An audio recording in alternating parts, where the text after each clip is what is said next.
We focus on political tension instead of God's sovereignty. We focus on sickness instead of God's sustaining grace. Yet the same Jesus who calmed the sea still rules today.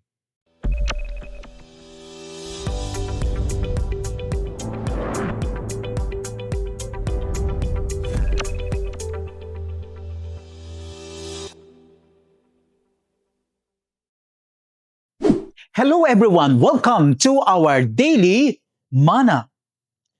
Kindly open our Bibles in the book of Hebrews, chapter 6, verses 19 to 20. As the word of the Lord says, we have this hope as an anchor of the soul, a hope both sure and steadfast, and one which enters within the veil, where Jesus has entered as a forerunner for us. May the good Lord bless us upon the reading of His holy word. In the Bible, the sea often represents chaos, uncertainty, and danger. Even today, our world feels like a restless ocean. Every day we hear news about wars and global tensions, rising fuel prices, economic instability, political division, natural disasters, and social media conflicts that increase anxiety and fear. Many people are struggling silently with depression, uncertainty about the future, and questions about what tomorrow may bring. It feels like waves after waves hitting our hearts. But Hebrews chapter 6 verse 19 reminds us that we have an anchor for our souls. An anchor keeps a ship from drifting when storms come. Without an anchor, a boat will be carried away by strong winds and currents.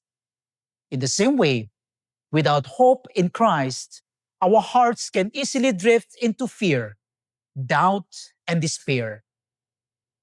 The storms of life are real, but so is our anchor. This hope is not wishful thinking. It is not positive thinking. It is not based on the economy, government stability, or good circumstances.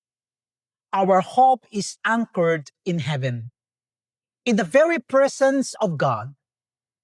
Jesus has already entered within the veil as our forerunner. That means he went before us.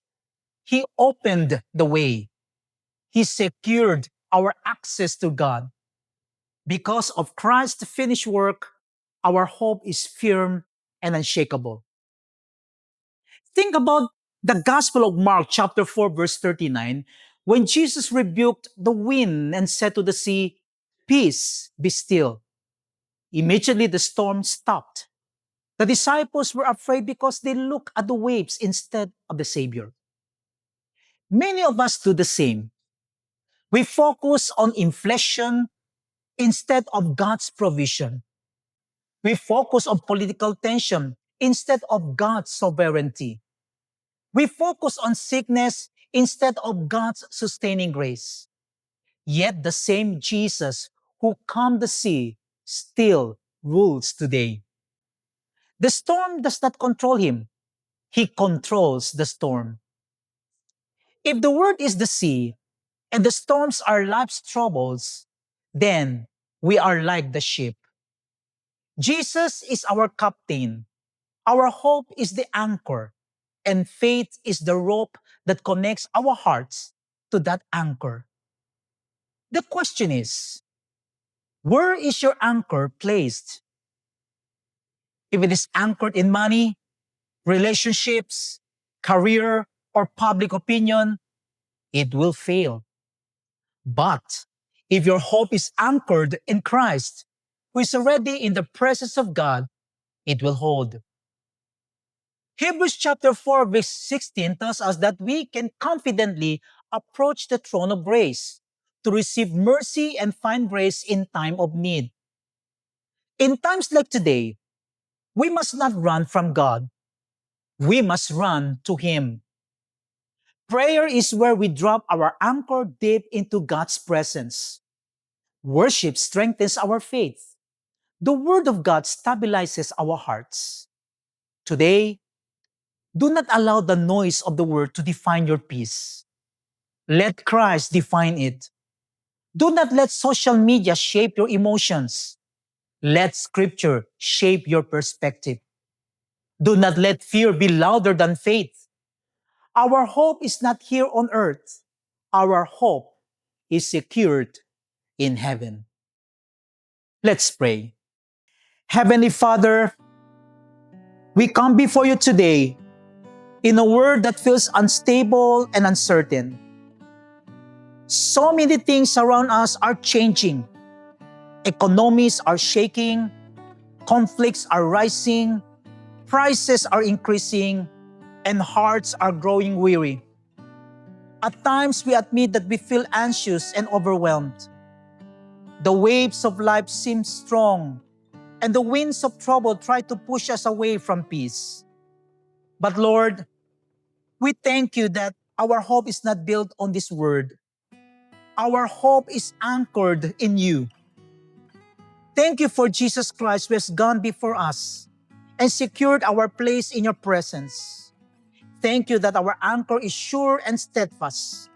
When everything else fails, you remain faithful. Forgive us for the times we focus more on the storm than on the Savior. Forgive us when fear becomes louder than faith. Today, we choose to fix our eyes on Jesus. Teach us to trust you in uncertainty. Strengthen our faith when it feels weak. Remind us that you are still in control, even when life feels out of control. Lord, anchor our hearts deeply in your truth. Let your peace calm every anxiety. Let your word silence every doubt. Help us to approach your throne of grace with confidence, knowing that you give mercy and help in time of need. Holy Spirit, guide us daily. Fill us with fresh hope. Make us carriers of hope to our families, our church, and our community.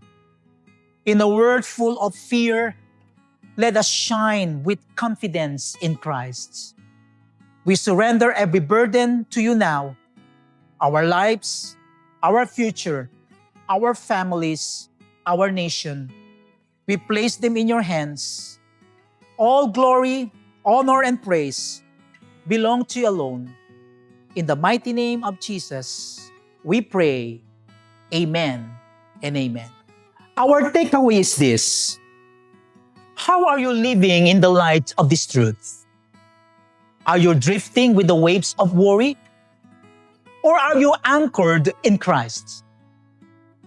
No matter how strong the storm is, our hope in Christ is stronger. The world may shake, circumstances may change, and problems may rise like waves. But when our lives are anchored in Jesus, we will not drift, we will not collapse, and we will not lose heart.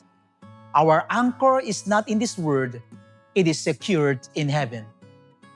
Hold firmly to Christ, strengthen your faith, and fix your eyes on Him. Because when the anchor holds, the ship survives. God bless everyone, and Shalom.